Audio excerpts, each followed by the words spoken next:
If you go to our next page in our study guide, the founders of the work offer insight to a 300-year-old history.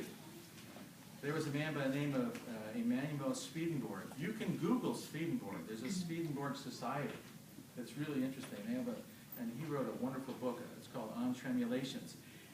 He defined emotions within the fluids of the body, particularly the waters of the brain, as moving in tremulations, flowing, ebbing and flowing. And he said the membranes require a state of tension, and like other fluids, they communicate a trembling motion to the membranes of the bones so that almost the whole body is brought into a state of subtle co-tremulation. That's really what we feel, and I hope that's what you're going to feel by the end of this 3 hours. Because of all things are so connected with threads and sinews, what is touched in one place is felt in another, especially in the membranes of the brain.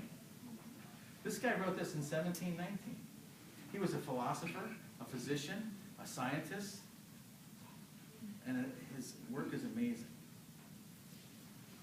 We may easily suppose that undulations propel the fluids into the nerves, and thus to the extremities and membranes which reciprocally return the fluids through the nerves back to the meninges of the brain, over which expanses the tremulations flow in the first instance. You have to imagine that this is literally colonial phrasing. But it is. It's all about what we do. And then came Andrew Taylor Still. He was born in 1828 and died in 1917. And he was known as the father of osteopathy. And he wrote, he also was influenced by Swedenborg in the history of his work. He wrote that cerebrospinal fluid is the great river of life. And the lymphatics drink from the waters of the brain. How many people have taken lymphatic drainage okay? Yeah. The lymphatics play a vital part in the craniosacral system in the return of cerebrospinal fluid. And he wrote this. This is a really amazing thing. He who is able to reason will see that the great river of life must be tapped and the withering fields irrigated at once, or the harvest of health will be forever lost. And he also said, the soul of man, with all its streams of pure living waters, seems to dwell in the fascia of his body. And he proposed a couple of things. What happened to him? He followed his father around, who was a physician and a preacher. And this is back in like 1860s. And when you were a physician, what you would do, you would have an apprentice, and they would train to be a physician, and then they would become a physician if you said, okay, you're a physician. So his father trained him, and he was a surgeon in the Civil War.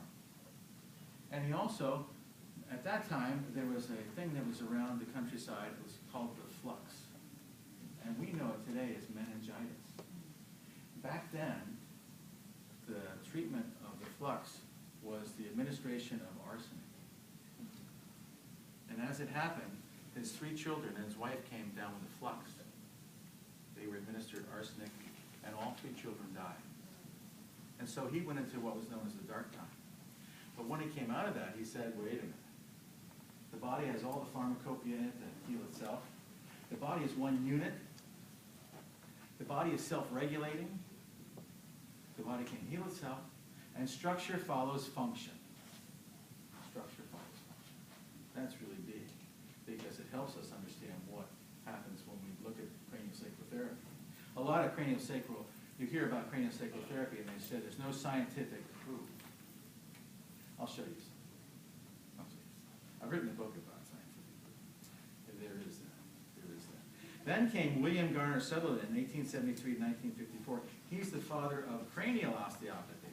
And he took his information from Sutherland, who said that structure follows function.